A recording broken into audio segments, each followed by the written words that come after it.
I think, as you said, like people just want to be an online coach for the laptop lifestyle and being on the beach, and you'll get questions like, "Oh, you're so lucky. Like how, like what, or how do I be an online coach?" And it's like, that's not that's not what it is. It's constantly learning and being, able to serve your clients as best you can.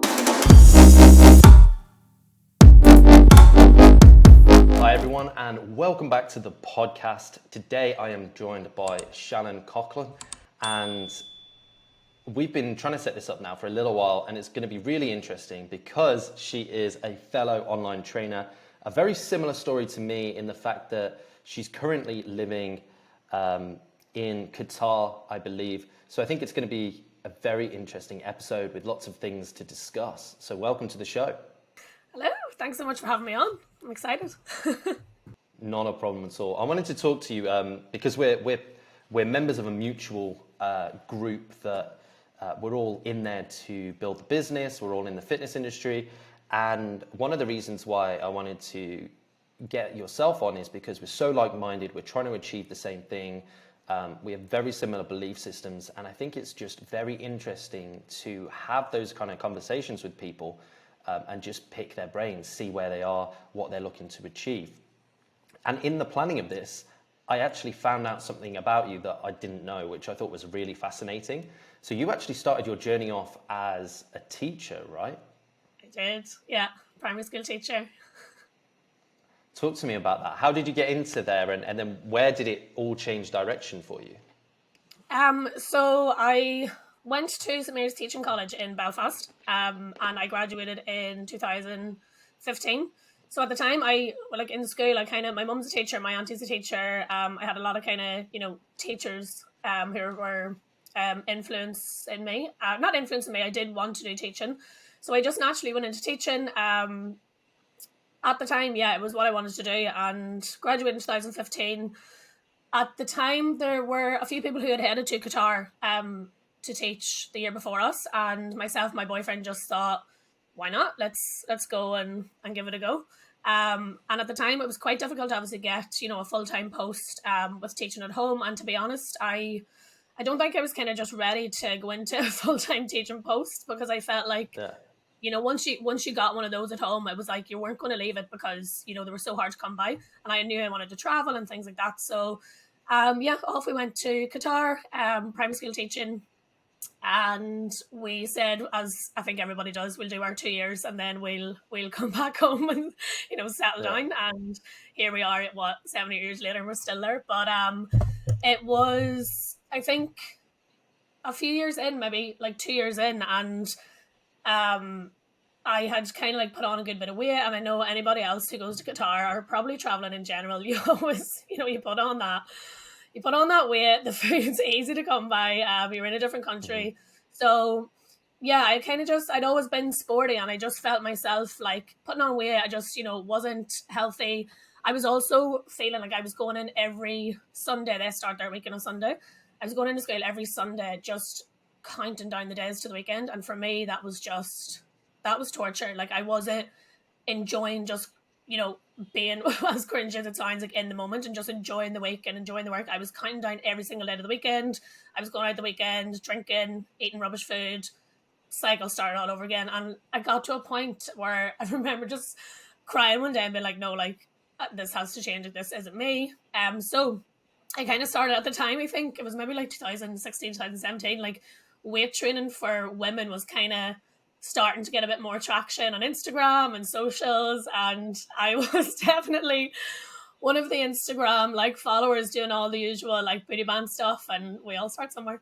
But yeah, I kind of just started getting myself in shape and lifting weights in the apartment gym, and kind of just following what I could on socials to get myself in shape. And then with that, obviously people were kind of asking me how'd you lose the weight, and were asking me questions. So I kind of naturally then was like, I really enjoy, giving people this advice, but I want to actually be properly educated and properly qualified to do it. So when we came home for summer in 2017, I did my personal training. So it was 6 weeks in Dublin, 9 to 5. And yeah, I absolutely loved it. And I remember saying to Tom, my boyfriend, I remember saying like, this is it. Like, this is what I want to do. Like, I absolutely love it. So yeah, it kind of started from there, but it didn't really become my kind of full time career, we'll say, until COVID hit. So we went back to Qatar, and I had in my head that I obviously needed to make like the break from teaching, which in itself is just really scary, Yeah. because I obviously, I had my personal training qualification, but as everybody knows, like you can't do much with just that. You know what I mean? You have to obviously have the experience, and you have to start building things up. So myself and a friend who were over there at the time, she really wanted to go to Australia, and so did I. I've always wanted to go. So we said we'd do, the year holiday visa in Australia, and that was again another big decision, because my boyfriend actually stayed in Qatar, because he as well was trying to move out of the teaching space and more into business. So he stayed in Qatar. We headed off to Sydney, and I feel like I had this, like I had the rose tinted glasses on. I was like, this is great. I'm going to go to Sydney. I'm going to be on Bondi Beach. I'm going to be this, online coach and get all these clients, and it's going to be great. And Yeah. obviously that was not the case. I actually got laughed out of Fitness First. I went in looking for a personal training job, and um yeah, they laughed me out of the place. They told me there was a receptionist job, which, to be honest, like, and absolutely nothing wrong with that, but I obviously went in looking for a personal training job, and they were like, no. So yeah, did whatever kind I could over there. Worked in a bar, worked in American Express and things, and on the side I was coaching people online, more friends and family and stuff like that, just to get a bit of experience with actually coaching people, and kind of, yeah, learning how to work with people online and things like that. And then COVID hit, and I ended up back home here in Uri. And that's kind of where everything then, to be honest, for me changed. And I don't like to say that it was a blessing in disguise, because obviously I know COVID was like devastating, and so many people were so negatively affected by it. But for me, it was one of those moments where it was either, okay, you can just sit here and like do absolutely nothing, or use this to that this is it, this is the break you need, and just kind of do what you can to get into the online coaching properly and make it your career kind of thing. So I was at home, and I started doing free live Zoom classes. If any of my girls are listening, they'll remember them. So I think I Yeah. did like a 6 a.m. class on Zoom, and then like a 2 or 3 p.m. class on Zoom for 15 weeks, just every day. And it was for other people to get them moving, but it was also for me to just give me some structure to my day, because I was unemployed. I kind of didn't really know what I was doing. And then a job in my local peer gym came up as a personal trainer.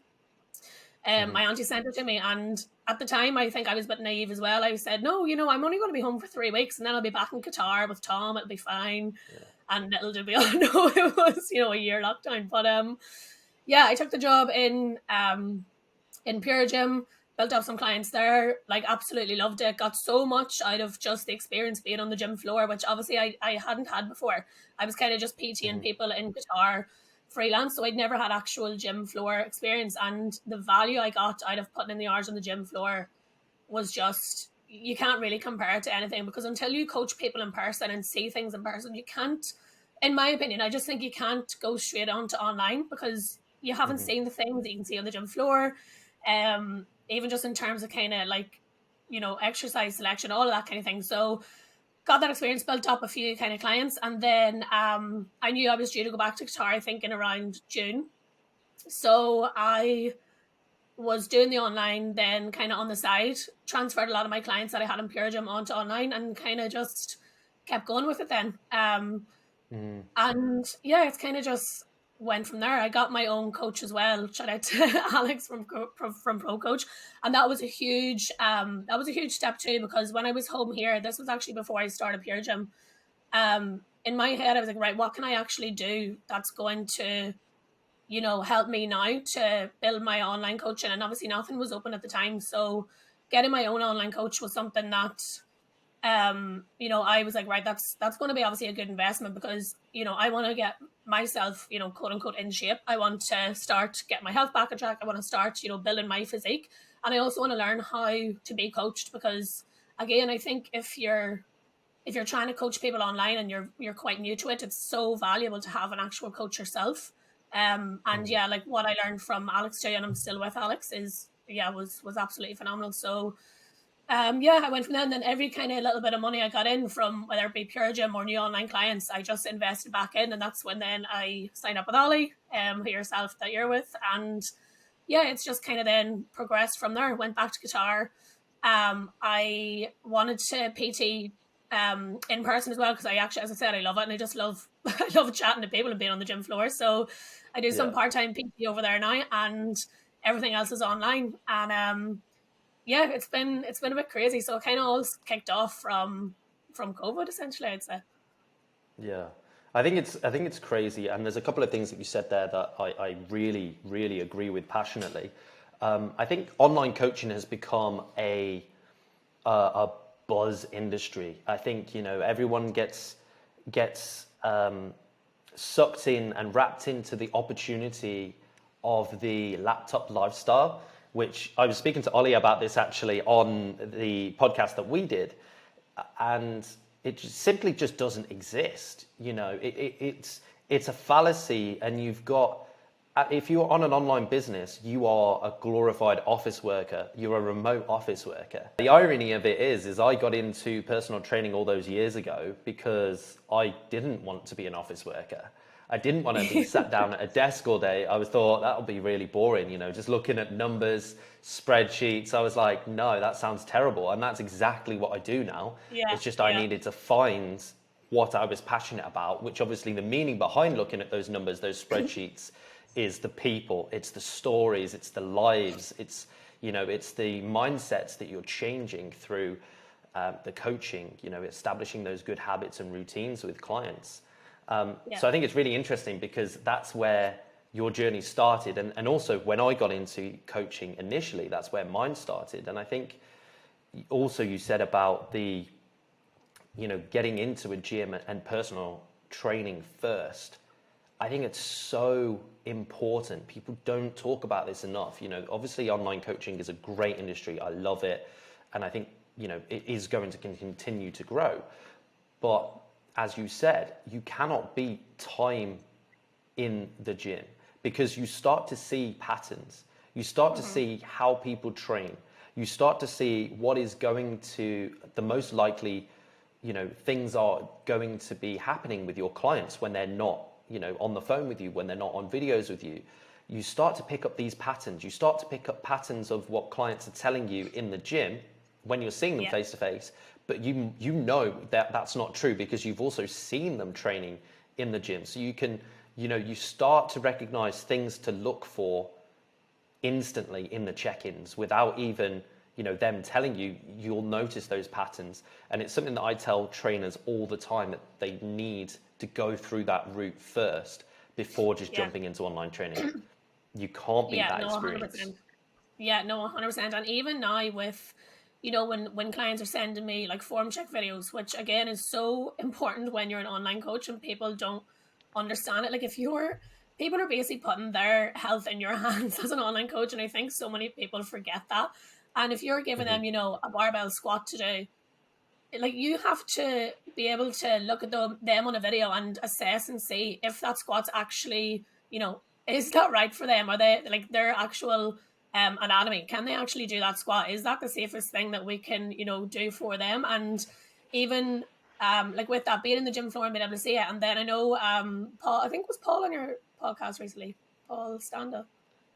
Yeah, Paul's been on the podcast as well. Yeah, so even just getting that education and like reinvesting into learning. I went to the one of the muscle mentors biomechanics things, and just you don't have to be an expert in biomechanics, but you have to be willing to put the effort in to learn these extra things. And I think, as you said, like people just want to be an online coach for the laptop lifestyle and being on the beach, and you'll get questions like, "Oh, you're so lucky. Like how, like what, or how do I be an online coacher?" And it's like, that's not that's not what it is. It's constantly learning and being, Yeah. able to serve your clients as best you can, and you have to continually be, invested in education and kind of, as I said, learning with that. And I think, as you said, like people just definitely forget that when they hear the word online coach. They're like, oh yeah, this is great, we're just gonna, fly all around the world and work on our laptops. And no, you're not. As you said, you definitely become a glorified office job You worker, do, you do. 100%. You Yeah. do, and I think something that the last couple of years has taught us all is adapt or die. A Yeah. lot of my friends in the industry that were personal trainers that had no option of online coaching or hadn't necessarily developed themselves to deliver any kind of service, Yeah. no, they struggled. They really, Yeah. really struggled, obviously, because it ended up being like that. And having online gives you a platform. Like yourself, I did. I'd stopped at that time doing face-to-face PT, and I was only doing online. But when they allowed the gatherings of 6 people, I was like, cool. For my own sanity, I want to get like Yeah. a group of 6 people together. We're going to go to the local park in like the Yeah. space and do classes. And then when they banned that, I took them to Zoom classes. So Yeah. I think as well, it's a case of being an absolute problem solver at any time. Yeah. We're looking at our clients and going, what barriers and potential difficulties are they going to face?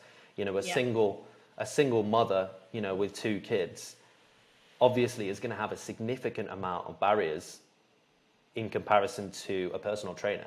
Yeah. The clients that I have that are the easiest to coach are other PTs. They are athletes because Yeah. they already come from a position of knowledge. They already come from a position of structure and discipline. So you can pretty much tell them what to do and they'll go off and do it. But it's Yeah. difficult. And I always think it's more rewarding when you've got a client who comes to you with low self-esteem. They comes to you with limited belief systems, and they ultimately change massively because you've just instilled a little bit of structure and discipline and work with them on a week by week basis to make sure that things are sustainable as well as they're getting results in the long run. Yeah. No, 100%. And that's what I love as well. A lot of my clients, I'll have the same. I'll have a range of maybe girls who are, they're quite advanced with their training.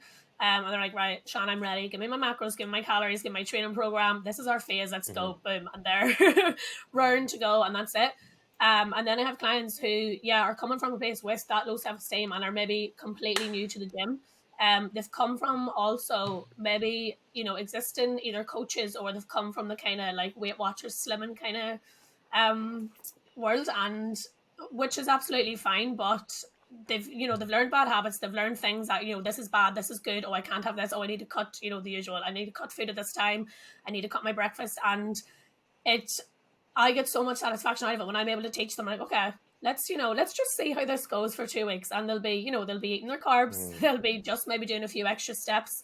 They'll at the beginning be panicking that I'm going to throw them into the gym, or, they're going to have to do these crazy workouts. And something you mentioned there about like adaptability, I think like being able to, as you said, adapt to every single client is so important. And that's a question sometimes I get asked on consult calls, like, oh, do you do meal plans, or do you do macros, or do you do this or do that? And I'm like, it will completely depend on you. Like, if you say to me, Shannon, I'm not happy with going into the gym. I've massive gym anxiety. I can't do it. That's absolutely fine. I'm okay. Let's do everything else around that. Let's either do, home training. Let's work on your steps. Let's work on everything else around that, your sleep, your digestion, everything. And once they start seeing results, once they start feeling better, and for me, that's a massive thing. They start actually feeling better. They have more energy, and they're not, striving to like diet or focusing on hitting the weight on the scales. And after a few weeks, they build up that confidence and they're ready, and they're like, okay, let's try one workout in the gym. And it's all about that, like constantly adapting to your clients and learning what your clients kind of, what's the word, respond to as well. Because some clients, as I said, they're not like, some clients, they can deal with tough love and they can be like, right, you mess up your diet. This is what you need to do. Blah blah blah blah blah. Like, yeah, you're dead right. Let's go. Other clients need a completely different approach. You need to spend time getting to actually learn how they respond and what type of clients you're actually working with. And I think again, that's something that so many coaches miss, because for me, I like now I don't offer any type of like 8-week package or anything like that, which I like. I'll put my hands 100% in at the beginning. I did like the 8-week challenges and everything like that, and they were great. But for me now, the way I coach, it's like I need those 8 weeks probably to actually get to know you and get to know how you respond. We need to lay down baselines. We need to see where your sleep's at. We need to see where your actual health is at and get all of those things sorted before we even look into, okay, let's diet or let's, go into a gaining phase. And yeah, as I said there at the beginning too, like someone's putting their health in your hands, so you need to actually, know them and know how to actually have that client the best, instead of just, giving everybody the same thing and doing the same thing with everybody. 100%. And I think I use the analogy of the tortoise and the hare quite a lot with all my clients. Yeah. Because ultimately, if you're going into an 8-week prep, if you're going into something that's very drastic and quick like that, most people can commit to an 8-week thing. Most people can commit to a 12-week thing. But what we're doing here as coaches is we're essentially changing a lifestyle. 8 weeks is not long enough. Like, think about it like this. I also spoke to Kirk Miller recently, and he said something that was fascinating that I hadn't considered, which I think to be very true, was that if you haven't been in shape or, working towards a certain body composition for about a year or more, there's no way that you can maintain it. And I actually think that it's completely true, because think about it like this. What is the main reason that people come to us? They normally have eaten in a manner, or they've had unhealthy lifestyles for a significant portion of time, which has led to them being the body composition that they are. They have potential issues when it comes to stress management. So let's say in 8 weeks time or 12 weeks time, in that everybody's done those dieting phases, we all have. Yeah. If you don't have a high level of stress in that time period, this is going to be the easiest time for you to diet. It's amazing. 100%. You're not going to have any risks of binges. You're not going to have any risks of making poor choices when it comes to lifestyle.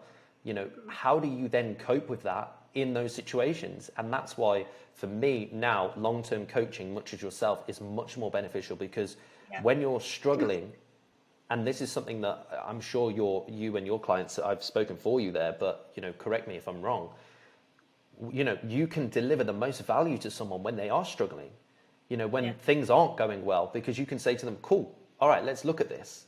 Let's look at this now. What is sustainable for you? Okay, fine. This has happened in your life. And we don't have to go into detail as to what has happened, but you're currently experiencing a very high stress environment. Is X now sustainable for you? Maybe you were doing 4 sessions. Can we get down to 2? Is that realistic? Yeah, sure, fine. Okay, you were doing 10,000 steps. You're currently now only doing 2,000 because your mindset just isn't in it. Let's say you're feeling really stressed, or you're feeling upset, whatever.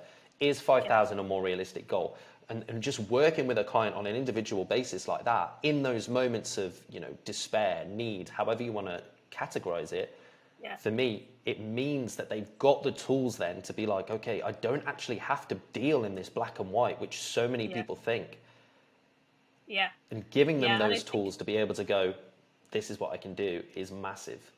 Yeah, and I think it's one of those that I actually had this conversation with a client, because I think clients and ourselves as well, and I used to as well, we always are trying to, have everything perfect. And that leads us then to having that like all or nothing approach. And one of my clients actually, she messaged me and she said, I think she had signed up for, the 6 months or whatever it was. And she's like, Sean, I'm just going to stop my coaching. I don't mind that I've signed up for the 6 months. I'm just going to stop because I have so much on right now. I feel like I'm letting you down. I can't commit to, my, whatever it was, 4 gym sessions, and I'm just going to leave it. And I was like, no. I said, that's absolutely fine. I said, because she was striving to have everything perfect, she just completely overwhelmed herself. She was like, I can't fit my gym sessions in. My food isn't, quote unquote optimal. It's not perfect. I feel like I'm letting you down. I can't, get these steps. And I said, that's fine. What we'll do, like, that's life. And like, that's real life. So now what we need to do is we need to just adapt things that actually suit your life right now. And I say that to all my clients, like, sometimes, different things take priority. And I think obviously they look at me, for example, and yes, I am in, I'm an online coach, so I have the time to be, going to do my training and whatever it may be. Like, I probably have a little bit more time to do all those things because I'm actually, like, that's basically my job, And I said, I'm like, that doesn't have to be your priority right now. Yes, we're looking at your training and your nutrition, but sometimes, your work needs to take priority. There may be weeks where you have a project and that has to be priority, and it's how we now manage things around that. That's why I'm here. That's why I'm your coach, to help you actually adapt things instead of saying, things aren't perfect, so I'm going to sack it off and I'm not going to reach this. I think that's something too, like people put deadlines on things, like, oh, I need to be this weight by, the holiday. And I'm like, why do you have to be that specific weight? Why not just enjoy the process of, building good habits and enjoying making those little changes up to the holiday and feeling that way all the time, rather than, oh, if I'm not this weight by the holiday, I've failed. Because then we have those expectations, and if you don't hit that weight, you feel like, you've made no progress, even though you're feeling better, you're sleeping better, you have more energy, you're fitting into your jeans. But because you haven't hit that specific weight that you set yourself on the scale, they feel like they failed. So yeah, I feel like people are constantly looking for like this perfect setup and this perfect approach, and that then makes them feel like, oh, it's either all or nothing. And that's what I do try and tell my clients, like, no, let's adapt things and see what we can actually fit in now. If that's what you can handle now, then perfect. And in a few weeks, if that changes, then we'll change things. And it's just a constant kind of process. It's not just, as you said, it's not just black and white. And something that I say as well to my clients quite a lot is the optimal versus sustainable. Now, the problem is, if we all, as coaches, I was very guilty of it to begin with. When I was competing as well, I used to coach all of my clients as athletes, and I completely forgot from a point of view, as you mentioned, when I was competing, I was personal training, so I was living in the gym. It was easy for me to get to the gym an hour early to do my cardio, and then extend my day by an hour at the end of my day, and do my weight session. Like, that was easy. Like it didn't even take any motivation. I was already there. But for people that are housewives or office workers or the business owners, it's so different. And we as coaches need to look at that and go, okay, well, the science says that this is probably the most optimal way, but is it realistic for this client to do that? Now, can we meet midway between the two?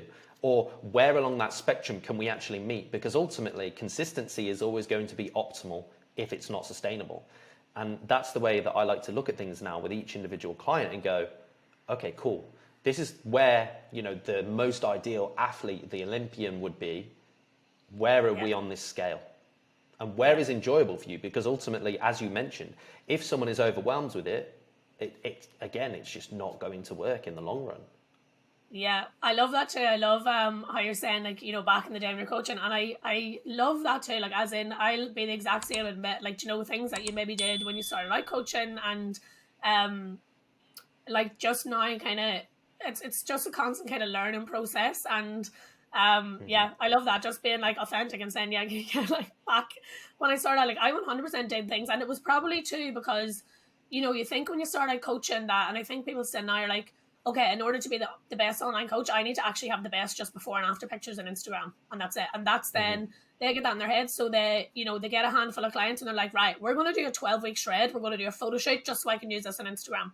And that's probably what I had in my head back when I started. Because I was like, shit, the only way I'm going to get noticed or get, people in the door is if I have these perfect before and after pictures on Instagram with photo shoots and everything like that. And like, yes, obviously social proof is great, but now I'm like, no, that, like, giving my clients the attention they need, actually helping people in the long run is going to serve you so much better of actually being, a good coach and learning, like, as you just said, like, learning from mistakes, like things you did in the past. Okay, that, that's not how people are going to, respond well or anything like that. And I think prepping and bodybuilding now, like, I've just done my first season, but there are things there that, yes, obviously I'm not going to treat my clients. None of them are, bodybuilders as such, but there are definitely things that I can use from it. So, there are some clients who be like, okay, there'll be times where they're like, right, I'm ready. They've built the foundations, they're like, I'm ready to go into a cut. Maybe they've been working with me for 6 months already. And if they're ready, okay, let's go. Like, let's go into a prep. And sometimes that's quite nice for them to, learn that discipline and learn that, okay, I'm in a prep. And I have one client who did her first photo shoot in July, and she'd been working with me a year. And like that, like, she just loved the the process of, you know, going into a prep. And I kept saying to her, like, this is like athlete mentality. You need to now like channel that athlete mentality, and it's nice for clients as well to kind of experience that. But definitely not kind of just taking people on and getting their right 8 or 12 week shred just so I can get my, you know, my photo shoot picture. It's building those foundations and learning when clients want to push, and kind of using like your own experience of that prep and bodybuilding to be like, okay, let's do it, and learning when to pull back as well. So yeah, it's so nice kind of knowing that you can learn from your mistakes as a coach, and then obviously using your own kind of experience with bodybuilding to use with them as well when they want to do that extra little push. When did you compete again? Sorry. My last competition was 2016, so Oh, a okay. few years ago now. So I did like 2013 to 2016. Okay. Mine was fitness modeling back in the day, and then I Yeah. decided that I didn't want to wear really tight pants anymore. So from now on, like What? to be honest with you, You're so I flattering. loved, I loved it, and it served me in such an amazing way. You know, that Yeah. provided a platform for me to come to India for the first time, go to Shanghai, deliver seminars, do lots of really cool and interesting things. Yeah. But for me, I really noticed that although I loved competing, when I was competing, I my business really started to suffer. And Yeah. it wasn't something that I liked because that was my priority. And if I'm honest, the reason why I did compete was to help grow my business. Yeah. I So think a lot of people, yeah. it was kind of a contradictory thing that I just suddenly thought, well, ultimately my effort, my focus, my attention span isn't where it should be to grow the business, although there's a lot more awareness there. And then probably because of the knowledge and the industry was totally different, my relationship with food was horrendous back then. You Yeah. know, I was like, the bulking was like really grotesque, like excessive calories, you know, your standard gym bro kind of bulking and dieting. And then the dieting was super strict. I had a really Yeah. old school coach back then, and you know, no shade, but you know, my prep was like basically zero carb for like 3-4 months. I didn't have any like seasoning, didn't have any sauces, like it was horrendous. And I just Yeah. remember thinking, like afterwards, I ended up with almost like a binging disorder. Yeah. Like I couldn't stop myself eating because like it had been that restrictive. And that's why now I lead with such empathy and compassion in terms of food and relationships with food, because I've seen what kind of happens. Yeah. I don't think it was well, it probably was disordered, but not to the extreme eating disordered, you know, category. But Yeah. it definitely meant that I now coach people with a lens of, okay, I want to make sure that what we're doing is sustainable in the long run and not Yeah. just getting you the results from those like 12 weeks. And I think leading on to that is a really interesting point, because most of what we do, right, is coaching limited beliefs. It's instilling in belief patterns, and really essentially enabling them to have this growth mindset of, holy shit, like I can actually do this. It's just eliminating that perfection and implementing in a strategy. And it to a sense blows my mind, because we would never do anything else in life without a plan, Yeah. without, you know, structure, without, you know, guidance. But fitness has become this one realm where, for whatever reason, people just don't value that as like, okay, I need a plan, I need structure, I need this, I need that. They just go in and think it's from a point of uneducation, like ignorance, or we as coaches in the fitness industry simply aren't doing enough to tout that, you know, this is actually pretty complex. Yeah, getting into the gym is good, but you know, if you really want to get results, we need to be doing this. And Yeah. but there's some sort of mismatch there, and it's something that I think about quite a lot, that as an industry we really need to improve on. So what I'd love to talk to you about actually is, because you came from a teaching point of view, and you know, the the standard road of entry to a career is, you know, you go to school, you go to college, you go to uni, you get a good job. So how did you break out of that limited belief system of, okay, this is where I need to go, and then into okay, cool, this is my passion and I'm going to follow it? Because that's a huge thing that so many people just don't do. Yeah, I don't know. I think it was one of those that, and like there have been times where I've thought, should I just go back teaching? And probably just obviously like from a financial standpoint, that's being completely honest. Like obviously starting out, you know, on your own, it's like, shit, I've just left a pretty stable career. And now I'm, you know, I'm at home in my living room jumping around doing Zoom videos.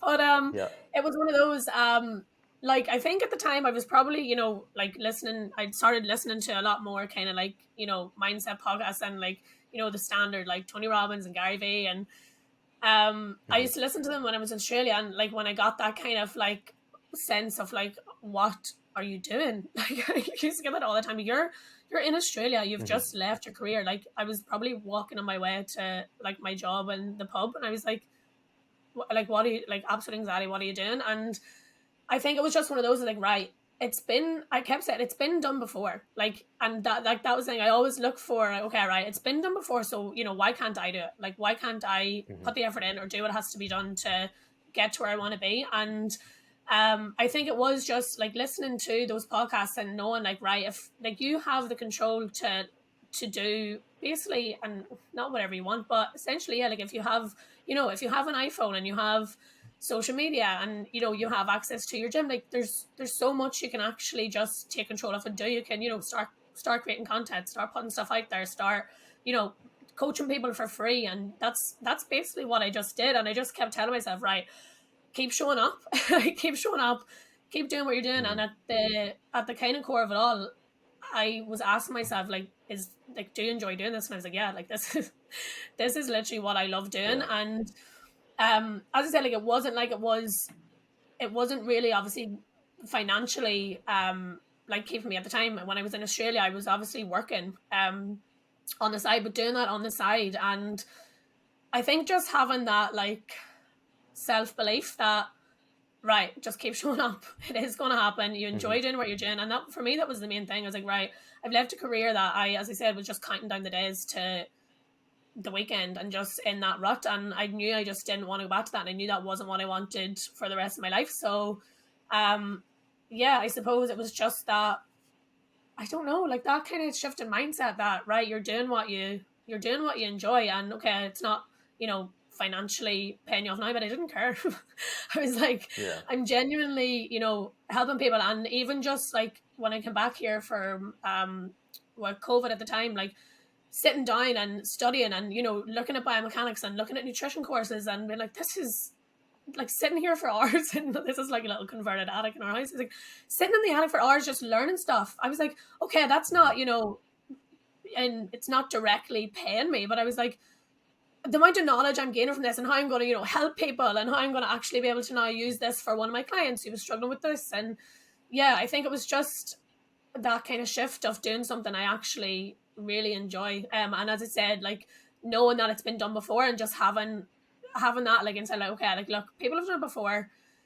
It's, you know, just keep showing up and keep putting in the effort and you will see it come back to you. So yeah, and that doesn't mean it was not in any way easy. As I said, there were times I think I was offered I think at one stage I was offered a head of department job to come back to Qatar.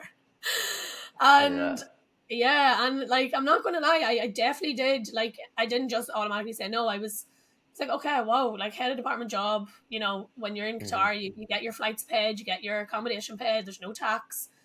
And being home here, obviously during COVID and lockdown, I was like am I turning down like a really good opportunity here? And it was that just still in my head. It was like, you know exactly what you're going back to. You know, yes, you're going to be, you know, quite financially secure, but for me, that the money just didn't matter. I was like, no, I'm going back to, again, going in, waiting for the weekend. Like it'll take all my time. Obviously, I won't be able to do my online stuff on the side. And I turned it down. I said, no, like I'm going to stay here and I'm going to just keep doing what I'm doing and keep showing up. And yeah, I mean, it's not as if I'm absolutely flying it, but it's definitely it's definitely progressed, and I'm kind of progressing all Yeah. the time, and for me, that's more than anything. That's awesome. And, that story mimics mine to a certain degree. I was going to university and I just had this sudden realization. I was like, what am I going to university for? Like, I just finished A levels and I was going to university to do car design. And literally, the reason behind it was I was like, I love drawing, I'm quite creative, and that would be a cool job. And I thought, if I'm going to get a job for the rest of my life, like, I want to do something that I enjoy. And I did was it 2 weeks or four? I did like some work experience at my uncle's design place. It was an aircraft design company, and a lot of the guys that actually fall into the aerospace industry are ex-car designers and car designers that couldn't get into the industry because it's super competitive, obviously. Yeah. Well, that's what I thought, and then I started speaking to them, and a lot of the guys on the team had worked for BMW when they took over Mini, Okay. and like two of the guys literally like spoke to me for a couple of hours, and they were saying that they were drawing like door handles, the interior door handles of the car. That was it. Their project, I think, was like 6 months or 12 months. I can't remember off the top of my head. And literally just did hundreds of iterations, thousands probably. And then there was a whole team of them doing this, and their designs weren't even chosen. And I just thought, Oh. there is no way I want to spend the rest of my life. That would bore me to absolute insignificance. And I just thought, no, I definitely don't want that.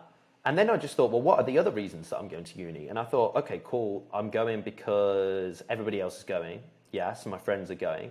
And I'm going because, like, it's a party. Like, I can have the lifestyle. And I just thought, Yeah. like, I don't, like, what am I actually doing? Like, I literally sat there and thought, what? No. I was like, no. So I actually, this was 10 years ago, and the fitness industry wasn't what it is. And I didn't actually like even consider personal training as an option. I left, got a trade. I started a course in plumbing. And again, I just very quickly realized that wasn't for me. I wasn't enjoying it. And then one of my friends actually, who was like a training partner at the time, he was like, Dan, like, I'm doing my personal training course. I was like, talk to me. I was like, this sounds like it could be something for me. I was like, I hadn't even considered I could do this and get paid. I'd literally just started training, for a year or two before that, and loved it. And I was like, wait a second, you can get paid for this.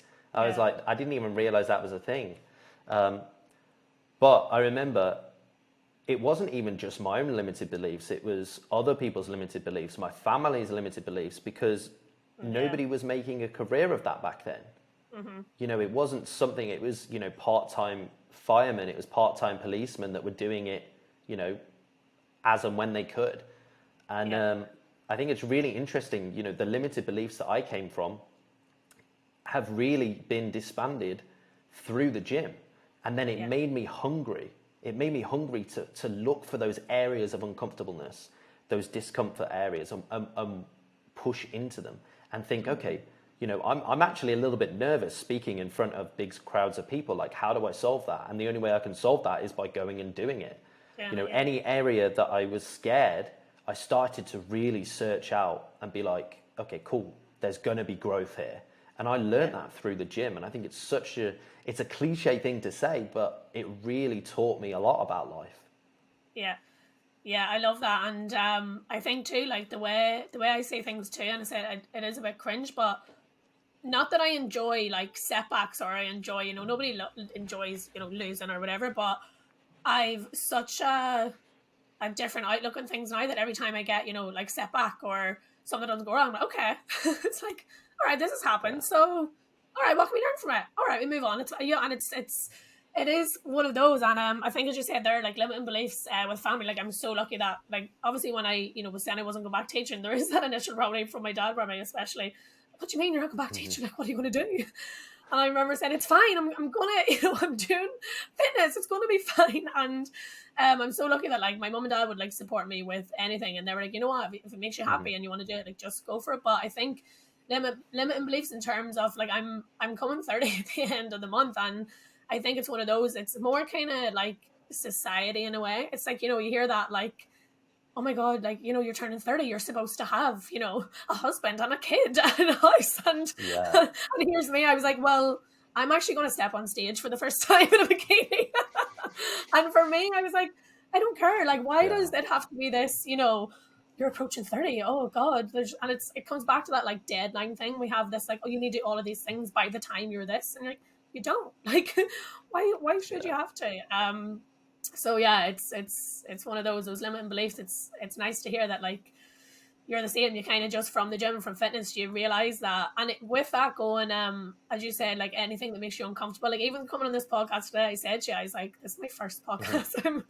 I was actually like Yeah. really nervous. And in my head, I was like, well, you're nervous, so do it. Like the Mhm. only way you're going to get good at it or learn from it is just doing it. And yeah, I'm definitely kind of in that mindset now where if you feel a little bit of fear from something, just go, Mhm. just go balls out and do it. And I mean, I always say, what's the worst that could happen? And that's always a question in my head. Mhm. If you can kind of deal with the very, very worst that could happen, then go for it.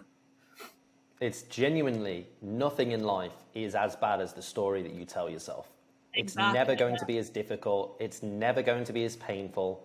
It's just genuinely one of those things that once you, like you said, what's the worst that could happen? Okay, Yeah. fine. On a podcast, you might stumble on your words. For me, when my first real opportunity to speak to people was I was Body Power did a expo in Shanghai, and we did some talks, basic nutrition talks on stage in front of hundreds, maybe even thousands of people. Yeah. I was obviously very nervous about this because it was the first time that I'd spoken to a large number of people. I'd done gym talks where I'd spoken to, small groups, 30, 100, but, hundreds, thousands, very different. I've been on Wow. stage, so, had hundreds of people watch me, but it's very different when you've got to open your mouth and deliver like a well-spoken talk that is understandable. Yeah. But I mean, it went really well. And the funny bit about it was actually there was such a language barrier because we were in Shanghai. Nobody could speak English anyway, so it didn't matter how well I had spoken. But to be honest with you, again, the story that I was telling myself was, people aren't going to listen to this, Dan. Like, what do you know? Yeah. Like, why are you here? Why are you on stage? And all of these kind of, again, these limited beliefs just creep up all the time. It doesn't matter how much self-development you do. It doesn't matter how much you do. That kind of, I forget the terminology for it now. It's like imposter syndrome almost. That's exactly what I was searching for, yeah.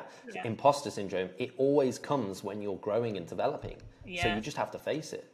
Yeah. And that's it. You just need to lean into it and kind of, that's it. As you said, like that's where the most growth happens. And it's only when you realize that it's like, all right, this is scary and I'm nervous, but I'm going to channel that into like excitement and be like, yeah, let's do it. And as I just said, what's the worst that could happen? I mean, you either like succeed or either learn from it, and both are kind of wins. So I'm really curious. One thing that I want to ask you is how has your experience as a teacher, what skill set have you dragged over into your coaching with your clients? yeah.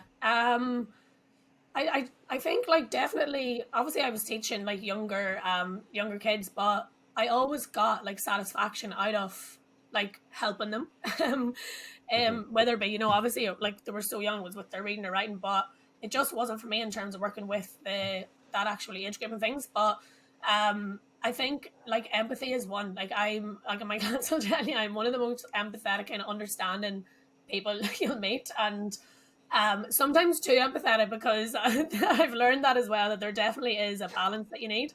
Um, but yeah, I've a very kind of big understanding of empathy and kind of how to relate to people and how to, as I said, like understand what they respond to. And then just that kind of like genuine satisfaction of being able to help someone with something. And obviously now it's like whether it be, a client who is really struggling with, emotional eating, or someone who just needs like to help with their squat or something like that, and getting like being able to actually help people. Um, in terms of kind of skills, like from teaching, I suppose maybe like from a very, teaching perspective, like actually being able to break things down and explain them to people. And I think that's where my clients get a lot of value too, is, on a check-in call or on the feedback I give them, I'll always explain why we're doing something. And obviously in teaching, like that's always important. Like you need to explain why you're actually doing something and make sure that people understand at their level. So, I'm not going to come into my clients and talk about all the biomechanical terms and all the anatomy terms and all these big words just to make myself, sound more educated or sound like I've done all these courses. So it's that skill of being able to take all of that knowledge and actually break it down to a level that my clients can actually understand and get value from. And yeah, I think that served me quite well, is being able to like understand why we're doing something and translate it to my clients and make sure that they understand why we're doing something. Because I think, for me to just tell them, right, this is your training program and this is your nutrition, it's quite nice for them to know why. And okay, why are we in this phase? Why are we not in a dieting phase? Why are we doing this? And it just makes the experience for them a lot more like they're obviously a lot more involved in it and a lot more personal, and they know exactly, where they should be and why we're kind of taking that approach. Yeah, I agree. I think you've nailed that one nicely. So as a final point, what is the message that you're most passionate about that you would like to deliver to the world? I suppose probably what we were touching on there, like number one, there is no perfect. Like perfect does not exist, and there is no deadline. There's absolutely no rush. You don't need to, you don't need to rush to get this weight off in 8 weeks. You don't need to rush to do this before you're 30. Just enjoy the whole process, because as absolute cringy as it sounds, life is so short, and to be constantly like wishing things away or like, waiting for the weekend or waiting to get the weight off for the holiday or torturing yourself for 12 weeks for, one day. No, life's too short. Enjoy the whole process, like enjoy things along the way, and yeah, just kind of stop waiting for deadlines and stop kind of just aiming for deadlines all the time, because it's just so much more fun when you enjoy the whole process. I think societal programming is a massive issue, that especially around the UK and Europe. The nice house, the nice car, getting married, having a dog, those kind of expectations are huge. Yeah, and I think that it stops and limits a lot of people actually living a life of that they're thriving in and they're enjoying, and they're so wrapped up in the long-term goal of, okay, I've got to get the nice car, I've got to get the nice house, I've got to get the nice ring for my girlfriend or fiance, then we've got to have a big wedding. And I think none of those things are bad. I'm not again, there's no shade there, but ultimately, does it align with what is going to set you on fire?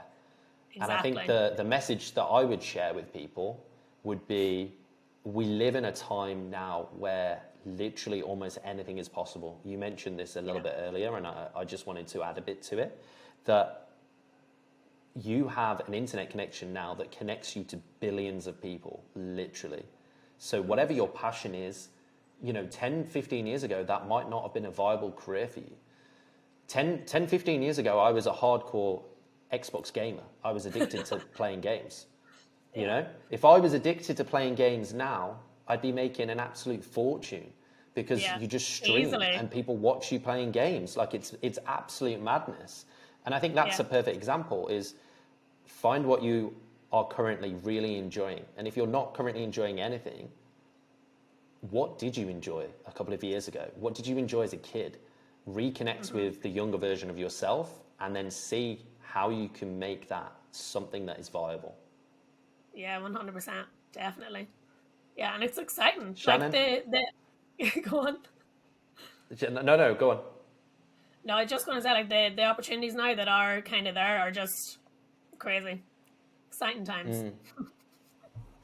So Shannon, where can people find more about you? Instagram probably. So it's Shan_Shape by Shan, I believe, because I think I've changed it a few times. But yeah, Shan_Shape by Shan. Perfect. thank you so much for coming on, and I hope you enjoyed it. Your first podcast. Yeah, I TikTok. absolutely loved it.